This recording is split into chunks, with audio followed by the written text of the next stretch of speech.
It's our mission to help you understand what's going on in the games industry, and today, it's a mixed story about a game that I desperately want to love in an IP that I adore. It is Darktide. We've got to talk about the messy future of the 41st millennium, because this is a game that in many ways is ambitious, also in many ways could be viewed as being a safe sequel, given just how incredibly successful their previous game was with Vermintide 2. But with the studio seemingly taking on some additional investment and perhaps trying to scale up, we do have a situation where Darktide has not got the reception that many would have really assumed. This was many people's most anticipated game of the year. The Vermintide series is awesome, right? They have that awesome, really fun, meaty as hell hack and slash gameplay that is just fantastic. We're also in a time where we've got Back 4 Blood, Rainbow Six Extraction, little bit of Redfall. These are games that have had, funny enough, their own delays, are in a similar-ish genre. Now, this game itself is no stranger to delays. So it was announced for 2021. It was then delayed to spring 2022, then to September 2022, and it's now came out, of course, sort of starting in November 2022, because this game's release is one of the most bizarre that I've seen. One that clearly shows a developer that does understand the limited position of what they have to play with for what clearly is a launch window that for whatever reason they have not been able to shift back further. The game has indefinitely been delayed on consoles because they're prioritizing getting the core PC version going, and it is available on Game Pass on PC, which does mean that while I really absolutely could not recommend picking up the game on Steam right now at that price point, certainly if you were to dabble with it because you already had Game Pass, well, that is a fairly strong option. It does make me wonder, would it have been better for them to call this early access and almost market it in a similar way to how Supermassive marketed Hades, which went into early access on the Epic Games Store, had a very successful early access period, and then essentially became a massive game of the year for so many people when it came out.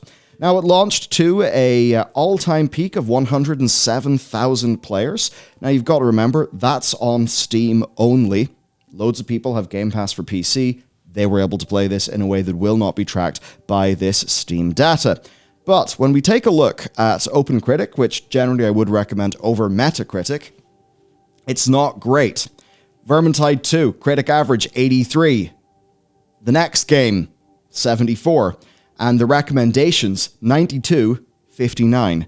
That absolutely is going to sting. One of the things that is quite troublesome for a lot of games is the review that you get it's the one that you get at launch.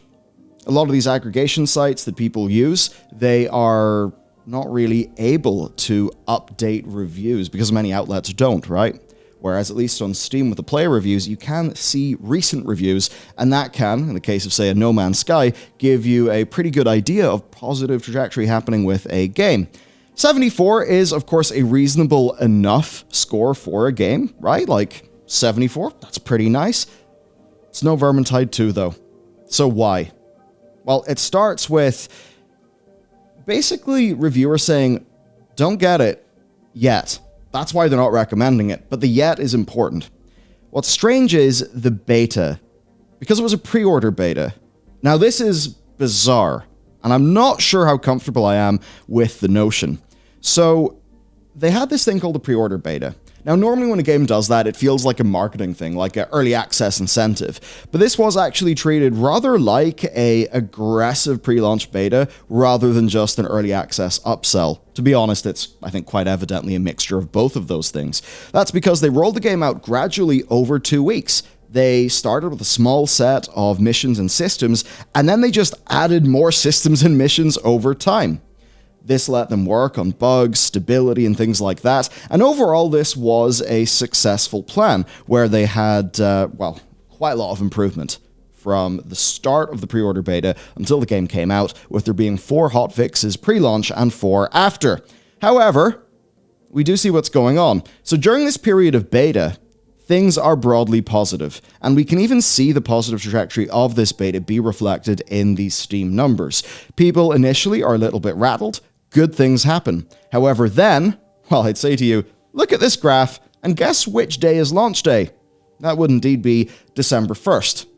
Because, in a way, you could see just before launch day, after the beta, it's like a quantum superposition. And, it's like the wave function gets collapsed as soon as the observation of what the game is like on launch day happens. And that's when people realize, oh, never mind, if this is the release, I'm going negative. And that's what, of course, happened to a lot of reviewers. So, why? Well, we'll start with what people generally think is brilliant, and the music is one of them. The music is done by Jesper Kyd. Now, you may not know the name, but if you ever played Assassin's Creed 2, a lot of that fantastic, I think truly iconic video games music is from him. In this case, it is an absolutely thumping, like, techno-rave, organ-led gothic choir, which is exactly what one would want for this. When you actually look at the game's visuals, its sound design, all of that is, it is a slice of the 41st millennium, just like how any Warhammer fan would want it. The core gameplay as well is very polished and very fun. It's as fun as anything you'd find in Vermintide 2. A lot of people are finding the shooting integrates very well with the melee, and for a lot of people, they actually find it to be a more enjoyable core combat system than Vermintide 2, a game, of course, that had that open critic of 88. So, in that case, what about the rest? Well, it's pretty simple. Performance is hard even on the best of machines.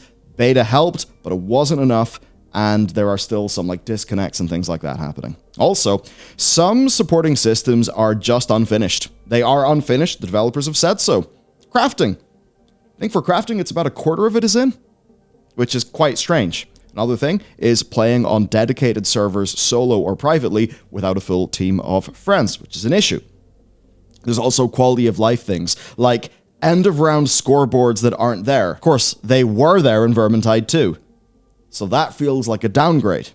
Also, the progression and the monetization are implemented in a overall, we will say, messy format, right? And going through the critic reviews, we found that some of the most positive ones were from PC Games N and from Polygon. However, I think it's great. I had a blast, but it's difficult to recommend right now. I'm confident it will be much better shape in just a few months' time, and maybe in a year or two after expansions or updates, something extraordinary. It's, very good, but hard to complain about, but people are finding it's a hard recommend because of those issues. So essentially, they have the core of something that's absolutely fantastic here, but the issue is, it's just not bloody well finished. Now, my personal opinion on this is, if the game ain't finished, why is it being sold at full price? Because customers are not going to be getting a full experience, right? You don't buy a game at full price on release to have a quarter of the crafting system. Imagine for the Pale Beyond, if we weren't able to balance our resource mechanics in time, so we just gutted half of them and shipped a very simple version and said we'd actually fix it up in an update, but we still charge you the same amount of money for the game that, that we're releasing. That would be, in my view, a very ridiculous thing to do. Thankfully, it's the sort of thing that we would never do, and actually our publisher would never do. But it's strange that it's happened here. It really is. I have to wonder what their overall financial situation is like and what those pressures are like. The game was essentially delayed at least a year, yet it still is not coming out in a great state. Surely at that point you realize you've already taken a hit in terms of the delays. You may as well fully commit to that path and deliver as close to a perfect realization of the experience you want to deliver instead of this. To be honest with you, I have to imagine that a lot of very talented developers have put a lot of blood, sweat, and tears into this game, and they're likely feeling rather betrayed. I would expect, because of the external factors that have perhaps led to this. And maybe that's external factors, maybe that's company leadership being overly optimistic about things when perhaps staff are trying to ring the alarm bells. Obviously, we don't know. There have not been leaks out of this company. These are just the sorts of things that do come to mind. Now, when we go through developer interviews and that sort of thing, we clearly see that this is a game that has underwent a hell of a lot of testing internally and a lot of work on various different systems, but they essentially had issues tying it all together. As an example, there are some systems that they essentially had complete, but they looked at them and just thought, you know what, it's a bit shit, we should start again. And that is a really commendable thing. It's just, if you release it too early, are you better having a system that at least is functional and fully there? that's maybe not your perfect vision? I think perhaps arguably yes. Now, they did do a blog post about performance things, saying in no way are the Tide games perfect in terms of having high and steady frame rate. They go on to say, we believe that most players can accept a short temporary loss of frame rate to be able to get the overall gameplay we offer. I think that's basically just saying, look, if there's a bunch of dudes in front of you and there's a big explosion, a lot of gamers are going to be okay with a frame rate dip. Yeah, I think, yes, but it can't be that bad. They say, of course, this is a harder sell in a competitive game, but given that this is a co-op game, they think it's a bit more okay. They did say, though, that they are not satisfied with the level of performance in their games, and they never will be. But of course, we do have some examples of how the scope of this game and some systems designs didn't really do it favors. So let's take a look at this.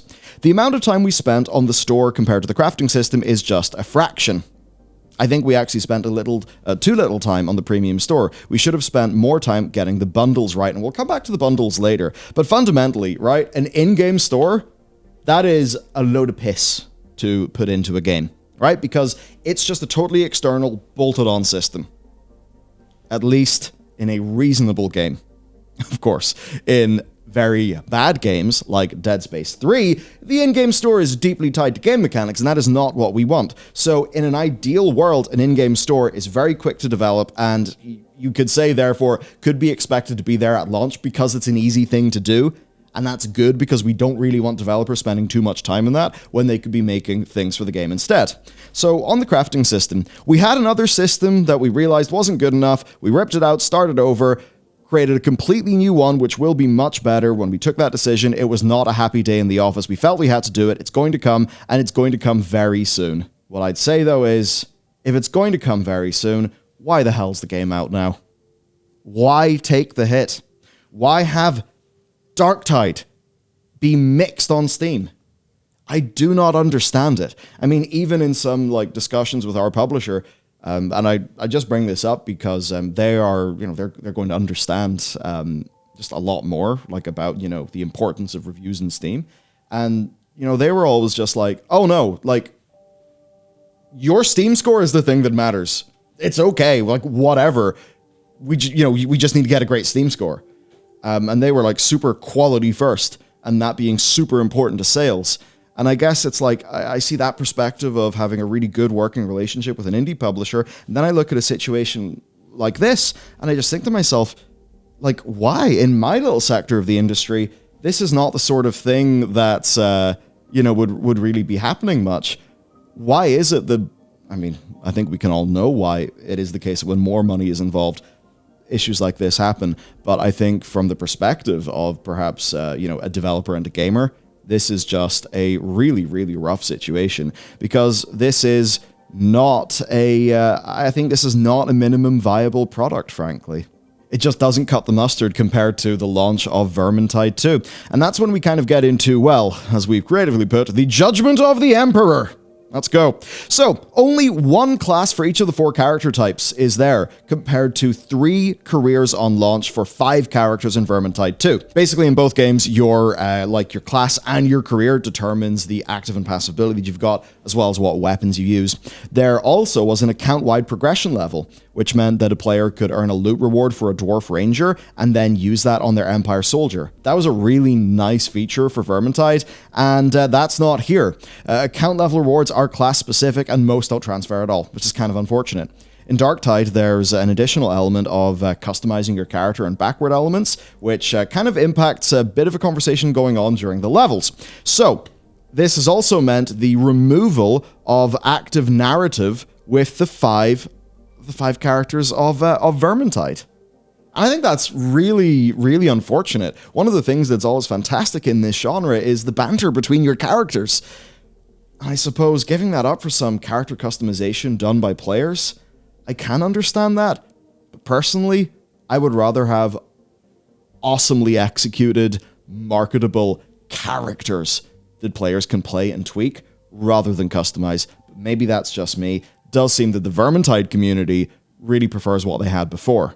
Now, that kind of narrative lack is kind of compounded on by the game only having the first steps of an ongoing narrative. And there's some further narrative that's being teased even in videos post-launch.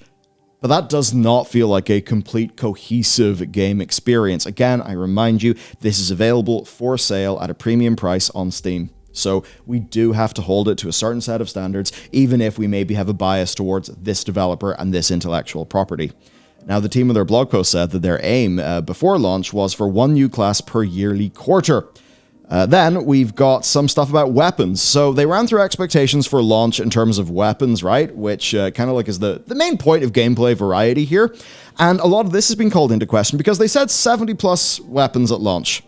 And that, you see that and you think, wow, that's a lot of weapons. Well, this really came under scrutiny. So number one, there's only 65 weapons. And number two, Fatsharks' definitions here are funky. The good news is, a bolter is a goddamn bolter, and that is what we want.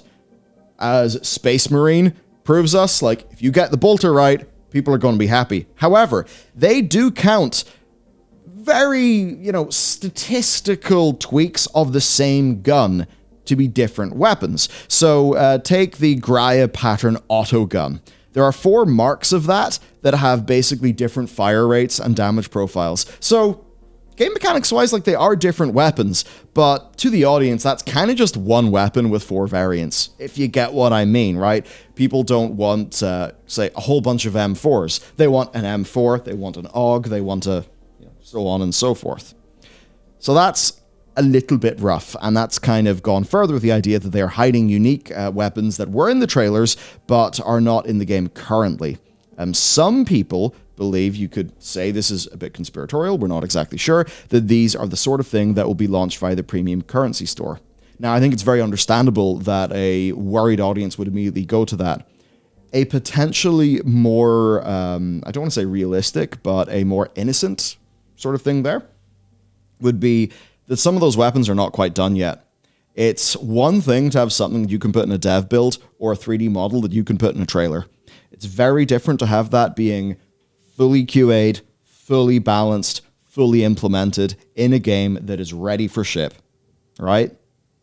So it very much could just be that, and that some of those things will come out later. But if it is the case that you're just buying guns in the premium store, then that would be tremendously disappointing, and I think quite a black mark on this situation. Another thing that doesn't help is that the talent system is not deeper than it was in Vermintide.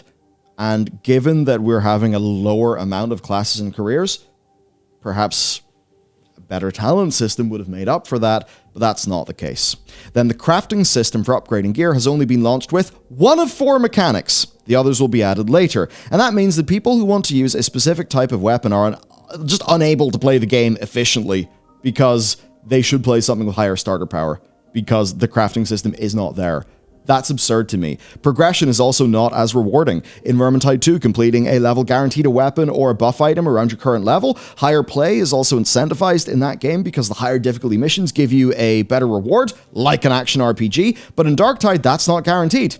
You get a gift from the Emperor, which is a low chance of getting weapons as at a complementary level to your character plus cash. So basically, instead, weapons are earned by purchasing them using in-game currency, not premium currency, mind you, and that currency is earned from playing the missions, but that ends up not really feeling as rewarding as it did back in Vermintide. Then also, rewards do not scale with effort, to the point where it basically ends up being more time efficient to just do stuff in easier difficulty modes, rather than risk defeat.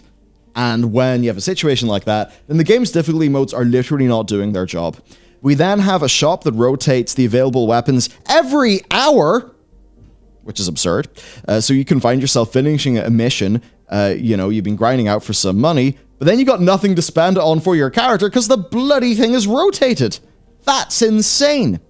And then also, progression from a cosmetic standpoint is very, very slow. Here's an example from Connor and our team in his gameplay. I didn't get the first paired set of cosmetic gear, which is trousers, boots, shirt, and armor, until level 10. I was bare feet till then with no boots, but I could have had them sooner if I spent in-game currency or spent in the premium shop. Again, that feels bad. We've got weekly player missions that are kind of causing issues with the penance system coming under some criticism. So, want to learn what penance is in a game? So our daily, weekly reputation missions are present. They're basically just the standard, player generation tools. combined with content generation in a game that is repeating essentially the same 12 levels, right?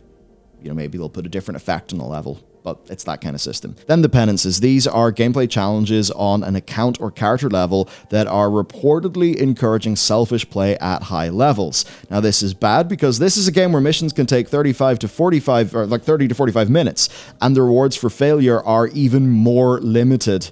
So that is not good, especially when the penances are one of the only ways of earning the high bragging right cosmetic items. So basically, there's a very consistent theme here. The missing systems make it feel worse. The rewards and progression are really hampering people's enjoyment of the game. How many times have I said essentially those words this year? Or last year? Because we need to count Halo Infinite in it. Like, it's just ridiculous. We keep on having a situation where the gameplay designers do everything they can, and the stuff that kind of comes in around the core gameplay loop, it just gets rushed out. And I know that they, in a way, didn't rush because they rebooted some entire systems in service of the quality of the end product. That's good, but quality of the end product. This isn't an end product. And I know it's a live game, but we really can't be using this as an excuse. I'm not going to say that this is going to create a bubble that's going to burst in gaming, but it does mean that audience confidence is really being rattled. And this is bad for games companies because where games companies make their highest margin is on launch day, where games are being sold at their recommended retail price. Now that means that you are treating the customers who are willing to pay the most the worst. What the hell is up with that? In what business would this considered to be reasonable? Even in evil, predatory businesses like, say, casinos, the high rollers, like, you know, they get this, you know, super premium, like, oh, you're taken care of experience. Because they know that's your high roller. What's going on here? Why are the people who are paying the most money effectively paid beta testers so often? These are the audiences that provide the profit margin that make our companies viable. Why are we treating them terribly? As someone with a vested interest in the health of the games industry, from the perspective of wanting to create games and sell them, and eventually to publish games by other developers, it is very annoying to me when we consistently see the integrity of our industry being undermined by groups who should bloody well know better. Not good. Monetization then. Now look, you see adding a store to get you Aquila's premium currency, piss easy to do. Easy as shit. So there's no doubt that it would be there day one, from a feasibility perspective. What I'd say, though, is that if you are completely taking the piss by offering a completely unfinished game experience to customers, at least have the decency to leave the store off. I mean, even take Call of Duty Modern Warfare 2. Pretty good game, in my opinion, actually. I really enjoyed my time with it. The multiplayer is fun. I enjoyed the campaign. And because Season 1 of that game doesn't start for ages, I actually went to the in-game store, and like there was the upgrade to the Digital Deluxe Edition, and there was a bundle that supported the Veterans Charity that Activision Blizzard, I suppose, sponsors or runs. That was it. If I had loads of Call of Duty points in my account, I couldn't do shit with them. How is it that an Activision Blizzard product feels less price gougey at launch? This beggars belief. How are these absolute... I'm not saying the developers are clowns. I'm saying the decision makers who made this shit show happen are absolute clowns. They should not have their job because they are trading on the good name of their company, and the integrity of that name is what will keep their staff employed. It is what will make their staff not be scared that they won't be able to pay their mortgage because the company's going to have issues. It's what is going to contribute to the mental health of those staff, because if they are working on a game and it's a well-received game and there's not a bunch of drama, that will be better for their employees' mental health. Why are you not considering the mental health of the people in your team when we have a situation like this, when you are actively sabotaging and undermining their work? This is absolutely insane. And I know that, money me now, we need money. They got a big cash infusion from, I forget exactly, we can throw it in the edit, from the investment that Fatsharks got. They've been able to delay this game so much. Surely a few more months to ensure that it doesn't end up like this, which is an embarrassment to this company's sort of heritage. Surely that wouldn't have killed them. What is going on, folks? So, at first, at launch, Darktide had no way to buy items from the shop without buying too many Aquillas in the bundle. It's the typical thing, right? Let's just say the item you want costs 1,500 Aquillas. Well, you can either buy 1,000 or you can buy 2,100. Fuck you. Love that in games. Now, the developers then clarified in an interview with PC Gamer that this was a mistake, but they don't expect players to take that without skepticism.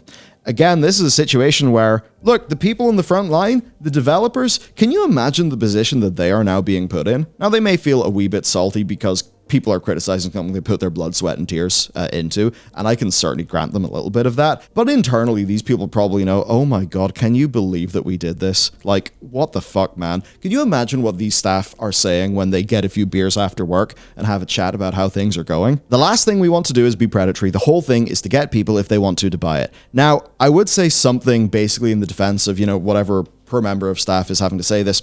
Actually, no, this is from Martin, who's co-founder of the company, so I suppose I can say co-founder of company to co-founder of company. Now, we've got like just shy of 20 employees. I'm sure they have many more, but I'll say, hey, Martin, no, actually, the way that you release this is fucking predatory.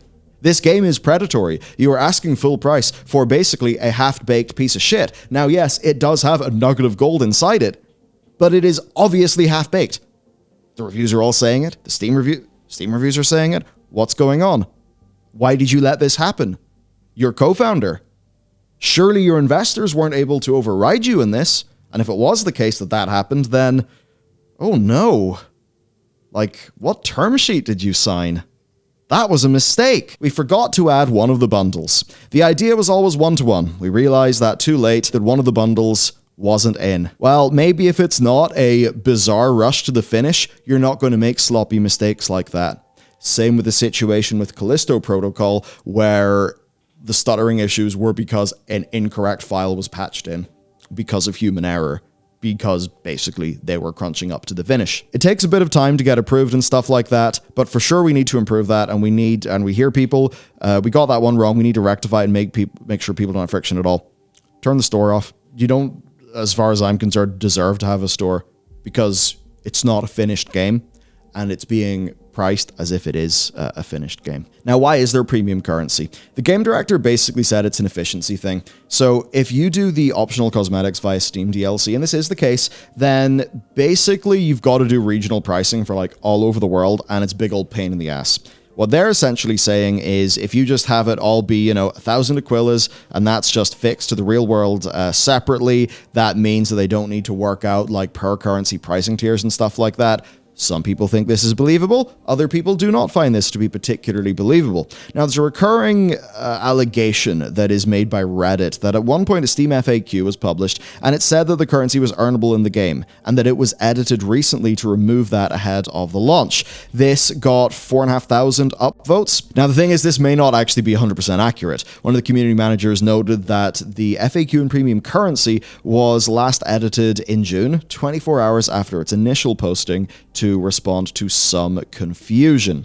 Now, this is a lot less salacious. As for Vermintide 2, people were more willing to accept those cosmetics because they were introduced after launch and after a full expansion to the game, and they were bought as DLC directly through the platform. So the idea then of paying full price for an unfinished game that has a big old cash shop that itself has got really stupid predatory feeling bundles, that's a load of bullshit. And now for the fun! This slipped my mind earlier, but yeah, Tencent own the majority of the company. I wonder if this could have anything to do with it. I'm not saying it does. I'm saying that the bizarre difference between the quality of this game at launch and the quality of their last game at launch sure does make one think, especially when the value proposition, the pricing, all does feel a little bit more nickel and dimey. Who knows? Tencent in many cases have been quite hands-off with the companies they invest in. It seems like they, in many cases, just want to be globally diversified so that they're protecting themselves from any local issues that could happen should the party over in China decide to tighten regulations on the market. But again, if we even have to ask this question, then we're up shit creek. And that's a problem for them. Overall then, look, this is a case where if they're industrious, this could be a great game. Even though I've said a lot of very scathing things in today's video, I do believe that in 6 months this will be a great game. I think in 1 year this will be an utterly fantastic game that will be worth the price of entry for most players. I do have some concerns though. There's a concept called price anchoring. You've probably heard about it. People talk about it when it comes to like contract negotiations, right? Where, you throw out a high number initially and then people will respond to you within the framing of that initial high number. They have price anchored an expensive game with not a lot of content. Now, if they bring that content back up to where it's sort of supposed to be, but a little bit low, will they actually feel like they don't have to put as much content into the game because they're starting from a low enough place that any additions will look quite good in comparison? I have some worries about that. They did do a dev vlog on the 8th of December that confirms something's being added the 14th and beyond, which is like literally the day that this is being recorded, maybe the day it goes up. So 2 new weapons, which had been intended for release, Aquila packs in exact figures for purchases with a 24th 100 pack arriving next week and a 100 pack arriving in a few weeks, plus some more changes over time. A second crafting option allowing for the replacement of perks, which is only the first step to fully roll out crafting. Private play for squads will be implemented as an option for any strike team of 2+, but they cannot yet get it stable enough for solo play with bots to meet their expectations, so that'll take longer.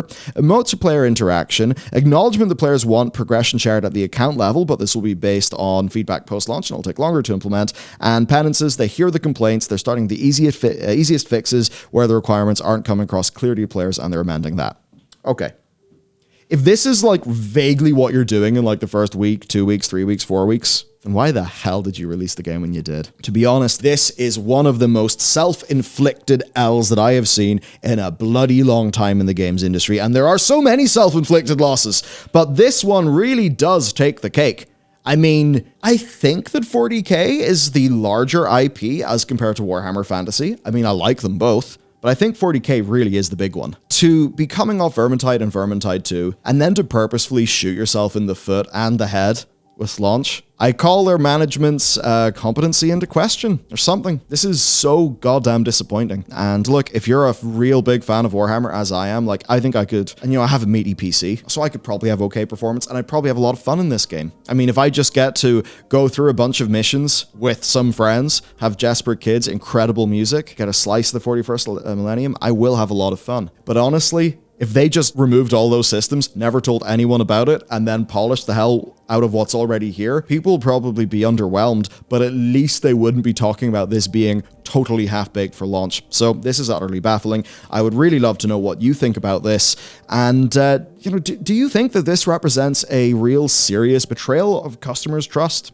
Because considering that this whole story started with a pre-order beta, it feels predatory to me. It takes the piss. I think they've gone too far. I think they need to rise up and accept this loss. They need to be very publicly saying that this was a big mistake and they really shouldn't have done it like this. They need to commit themselves to better action. They need to show goodwill, such as offering perhaps free DLC or shutting the store down temporarily until such time as they determine that the game does truly represent a V1.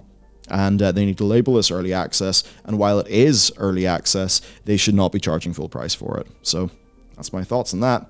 Love to know what you think. Have a great day. See you next time.